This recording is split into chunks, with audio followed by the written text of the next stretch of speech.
नमस्कार दोस्तों, मैं हूं आपकी होस्ट, आपकी दोस्त रजनी, और एक बार फिर से आप सबका करती हूं स्वागत हमारे चैनल नेक्स्ट 9 लाइव और साथ ही हमारे इस स्पेशल रिपोर्ट में भी। दरअसल इस स्पेशल रिपोर्ट में आज हम करने वाले हैं आप सबके सामने खुलासा श्री श्री रविशंकर जी को लेकर। जी हाँ, आपको बता दें कि अध्यात्म के गुरु श्री श्री रविशंकर जी को हर कोई जानता है। कई लाखों की तादाद में रविशंकर जी के फैंस उनकी राह देखते हैं, उनके भक्त उनकी राह देखते हैं। लेकिन आज हम करने वाले हैं श्री रविशंकर जी की ज़िंदगी से जुड़ा वो खुलासा जिसके बारे में बहुत ही कम लोग जानते होंगे। अध्यात्म गुरु के तौर पर तो आप श्री रविशंकर जी को जानते हैं, लेकिन आज हम करेंगे खुलासा श्री रविशंकर जी के परिवार, उनके जन्म, उनके माता पिता, उनकी बहन, हर चीज़ पर से उठाएंगे पर्दा। अब बताएंगे श्री रविशंकर जी की ज़िंदगी का वो सच जिसे आप जानना चाहते हैं, लेकिन अभी तक ये सच आपके सामने नहीं आया था। तो देखिए ये रिपोर्ट बिना देरी किए। श्री श्री रविशंकर जी विश्व भर में अपने कार्यों के लिए जाने जाते हैं। आपको बता दें कि रविशंकर जी का मेन मोटिव है दुनिया में शांति कायम करना, लोगों को तनाव से दूर रखना और अच्छी ज़िंदगी जीने पर मजबूर करना। अपने इन्हीं लक्ष्यों को प्राप्त करने के लिए श्री श्री रविशंकर जी ने आर्ट ऑफ लिविंग फाउंडेशन की नींव रखी थी, जो आज ये फाउंडेशन दुनिया भर में पॉपुलर है। दुनिया भर में रविशंकर जी के लाखों संख्या में फॉलोवर हैं। बता दें कि श्री श्री रविशंकर जी का जन्म 13 मई सन 1956 को पप्पानासम, तमिलनाडु में हुआ था।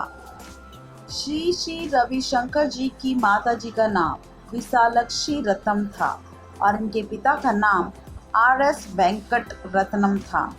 बता दें कि रविशंकर जी की एक बहन है।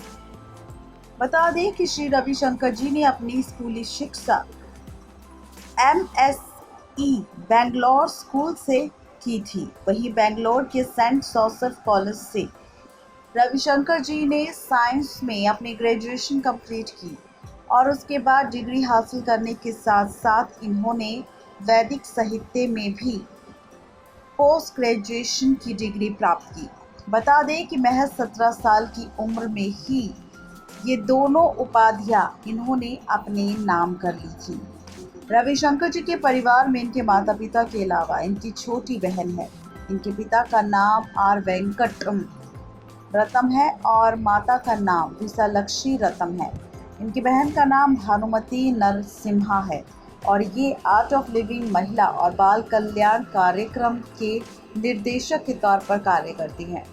आपको बता दें कि अपनी उच्च शिक्षा हासिल करने के बाद रविशंकर जी ने वैदिक विज्ञान पर स्पीच देने का काम शुरू कर दिया था और इन्होंने ये काम महर्षि महेश योगी के साथ मिलकर किया था। सन 1980 के दशक में रविशंकर जी ने दुनिया भर की कई जगहों पर यात्रा कर आध्यात्मिक का प्रचार किया। साल 1981 में रविशंकर जी ने आर्ट ऑफ लिविंग फाउंडेशन की स्थापना की थी। इस फाउंडेशन के जरिए लोगों को तनाव और सामाजिक समस्याओं से लड़ने, ज्ञान और योग करना सिखाया जाता है।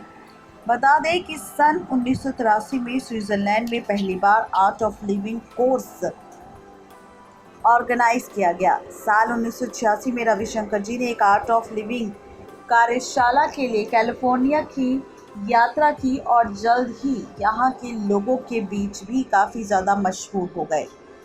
बता दें कि इस वक्त दुनिया के लगभग हर देश में आर्ट ऑफ लिविंग की स्थापना कर दी गई है। लाखों की संख्या में लोग आर्ट ऑफ लिविंग का हिस्सा है। कुल 152 देशों में आर्ट ऑफ लिविंग के करीब 10 लाख से ज़्यादा फॉलोवर बताए जाते हैं। इसके अलावा आर्ट ऑफ लिविंग पाठ्यक्रम नासा के अंतरिक्ष यात्रियों को भी पढ़ाई जाती है।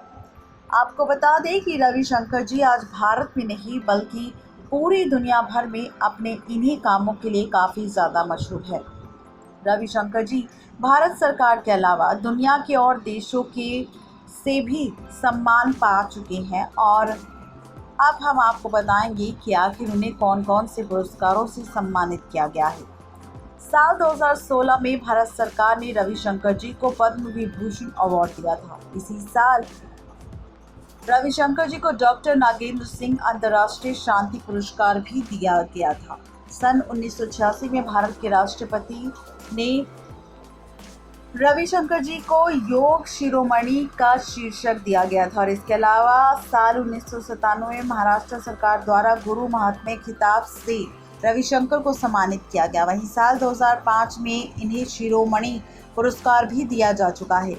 साल 2005 में अमेरिका में रविशंकर जी द्वारा दिए गए योगदान के लिए ग्लोबल ह्यूमैनिटी अवार्ड से भी रविशंकर जी को सम्मानित किया गया। साल 2010 में रविशंकर को आत्म ज्योति अवार्ड से भी सम्मानित किया गया। रविशंकर जी का नाम फोर्ब्स पत्रिका द्वारा बनाई गई एक सूची में भी शामिल किया गया है।